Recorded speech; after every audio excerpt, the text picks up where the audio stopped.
My wife made it seem like her sister cut off their family over petty drama, but now I've found out the real reason, and I'm rethinking having a child with her because of what I just learned about her dad. My wife Jessica, 32F, and I, 30M, have been married for 2 years and are trying for a baby. Jessica has an older sister, Mary, that she isn't close to. She told me that they had a huge falling out over some family drama and just don't speak anymore. I asked a few times about the entire situation, but she would say she doesn't like talking about it and doesn't think it's important. It was Jessica's brother's birthday yesterday and we were all over at his house to celebrate. Mary made an appearance and there was a lot of drama. Long story short, she called Jessica and her brothers out for still associating with their dad when they know that he is a child toucher. No one was paying her any mind and I was really confused on what the hell was going on. When Mary left and Jessica and I went home, I asked Jessica what the hell happened. She said that when they were kids, Mary used to claim that their dad used to touch her. I asked if it's true and Jessica was stuttering a lot. She said she knows her dad used to do bad things but that Mary cut them all off when she turned 18 and moved out. I asked if she is admitting that she knows her dad was a child toucher and did things to his own daughter. She said he doesn't do it anymore and he was just in a really bad place in his life, and he apologized to Mary so there's nothing else anyone can do for Mary. I was honestly appalled. I also feel so terrible for Mary. Jessica made it seem like Mary did something wrong and deserved to be basically exiled from the family. I could have never imagined that this is what happened. I asked if she expects me to now be willing to have that man around our future children and she started shouting at me, saying I'm judging him off something that happened 2 decades ago and whether I like it or not, he is going to be our child's grandpa and he will be in their lives. I said if she insists on it, I think we need to hold off on having kids and have serious conversations about it. She's extremely angry at me but I don't know how I could better react, to be honest. This feels like a huge deal that she is minimizing. I'm totally not in the wrong here, right? Relevant comments. Commenter, not the jerk. You need to run. Please talk to someone from RAIN. They're an organization for victims of SA.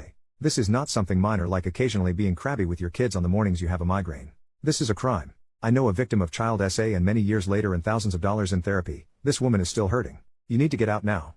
OP, I wish I could accurately describe how Mary looked and sounded when she was going off on her siblings that day. It actually sent shivers down my spine. She looked so angry but so defeated at the same time. All while they were looking at her like she was crazy. I still can't wrap my head around it. I want to reach out to her and check if she's alright but I don't know how appropriate that will be. Commenter number 2, someone who has glossed over child SA-ing. Would she want to leave a future child of yours with grandpa for the night? That's chilling. And once you have kids, even if you divorced her for this later, you couldn't get full custody over this if grandpa never went to prison for it and isn't a convicted offender. It's awful all the way around. I can't believe you've been married 2 years before you even hear this story. OP, that's exactly what I was thinking. He never went to prison, never been reported to the police at all and there's no proof of what he did so I would have no case and no power to keep him away from our children. I don't want to feel helpless in what happens to my children. I don't want to fail them like that. I don't think I should even have them with her at any point now that this has all come to light. Commenter, and I bet she did everything she could to hide this from him their whole relationship. OP, I think this is a huge part of why I'm so angry at her. She had so many opportunities to tell me.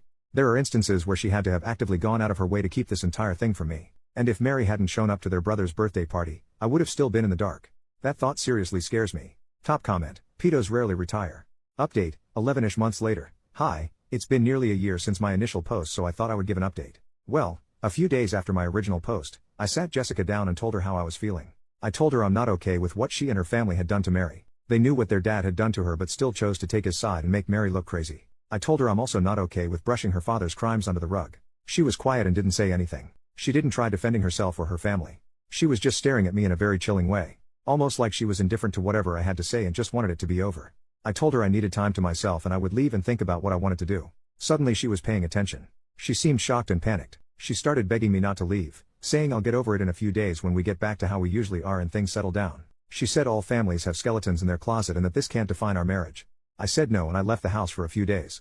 I ignored all her calls and those of her family. I reached out to Mary on Facebook. I wrote her a lengthy message about how I had no idea all she had been through, and that I'm so sorry for how her family treated her. I told her to reach out to me if she ever needs anything. She got back to me and asked if we can meet for coffee. We met up the day after. At first it was small talk, then she asked if I would be okay if she told me her version of events. I said of course I would, and she spoke to me about it. Everything her dad did and how her family treated her after she told them.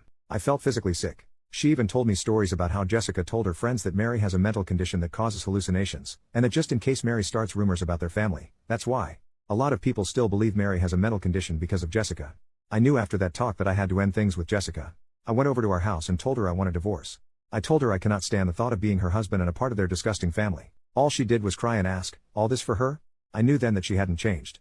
She was still the same person that did all of those things to Mary, and she was still doing them. We're still not officially divorced but we haven't been together since, and we are going through the process. It's just taking longer than I thought to get it finalized. Mary and I became friends. I invited her to a birthday dinner my family were hosting for me, and she hit it off with my cousin. He seems crazy about her, and she seems really happy with him too. He keeps asking me if it would be too early to propose and I have to tell him to not scare her away lol. But they have a really wholesome relationship and I'm really happy for them. As for me, I'm just surviving. Divorces are tough, but I know I made the right choice. Thank you to everyone that responded and gave me advice. I really appreciate it.